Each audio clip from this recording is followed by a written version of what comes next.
Yep, that's right, guys. In today's video, I'll be talking about why I strongly feel Chelsea should win the Premier League this season, and I'll be using nothing but stone hard facts. Let's get to it.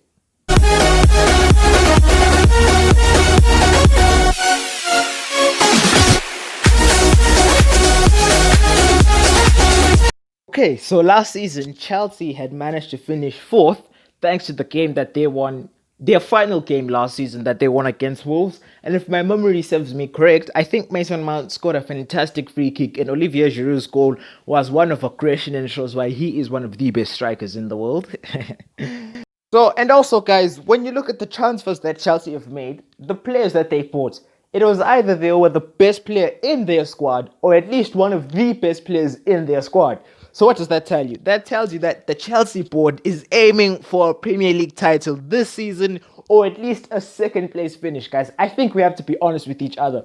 The way Chelsea have bought their players, it was an expensive transfer window. It was either 200 million or above 200 million pounds, and especially during the season, that is a lot of money, guys. And then when you do look at the way Chelsea did buy their players, they were not spending money because players were quality or expensive. They were trying to fix the issues they had in their squad. If you look at the centre-back player that they bought, Thiago Silva, they bought him because Chelsea really needed an experienced head in the back line. They bought Ben Chilwell because you didn't have sort of like a quality left back. I'm sorry, Emerson and Marcus Alonso. And then who's this? Ziyech, Timo Werner, and Kai Havertz were brought into the club to add sort of like that attacking spice in the squad, if you understand what I'm trying to say. Although we did not need probably all three of them, because I feel Ross Barkley was fantastic in the midfield. I mean, that guy does bring a tempo some midfield players can never reach in Chelsea's squad. I'm sorry, guys, but I feel if Chelsea did keep Ross Barkley, Jorginho, Conte, and Ross Barkley would make an absolute fantastic midfield three.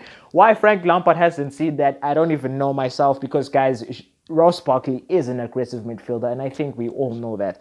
Okay, so one of the reasons I think Chelsea might not win the league this season, despite their fantastic transfers, is mainly because Frank Lampard does not have that one system that we'll use in derbies or against the big teams. And I think strong evidence of this is Chelsea's performance in their last games. There is such high inconsistency in the way the team performs. I mean, the results go from winning to losing, win, draw, win, draw, win, win.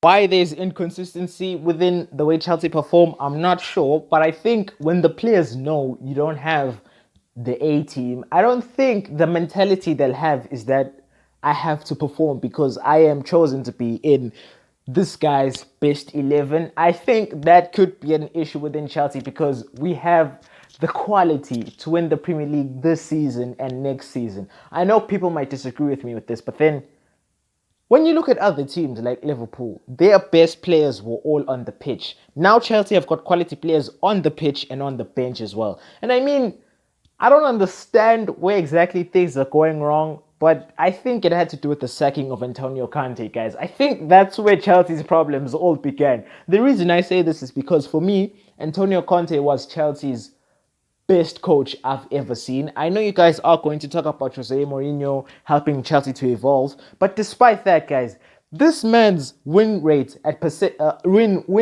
Chelsea when Chelsea won the Premier League season was one of the highest win rates a manager has ever had, and his squad was the best Chelsea squad I've seen. This season, Chelsea managed to come 3-0 behind West Brom. If it was Antonio Conte's title winning Chelsea, I know we would have won that game 4-2. But you know what, guys, I think I should calm down. In the comment section below, please do tell me whether you do agree or disagree with some of the things I've said. I won't mind, really. I'm just interested in seeing what you guys do think. And probably in the next videos to come, I think I can try to other teams, like why Leeds United should qualify for the Europa League, because I feel they do stand a strong chance of finishing either 6th or 5th this season. And then teams like Arsenal and Manchester United are still a bit unstable now, but they will find their feet pretty soon, guys.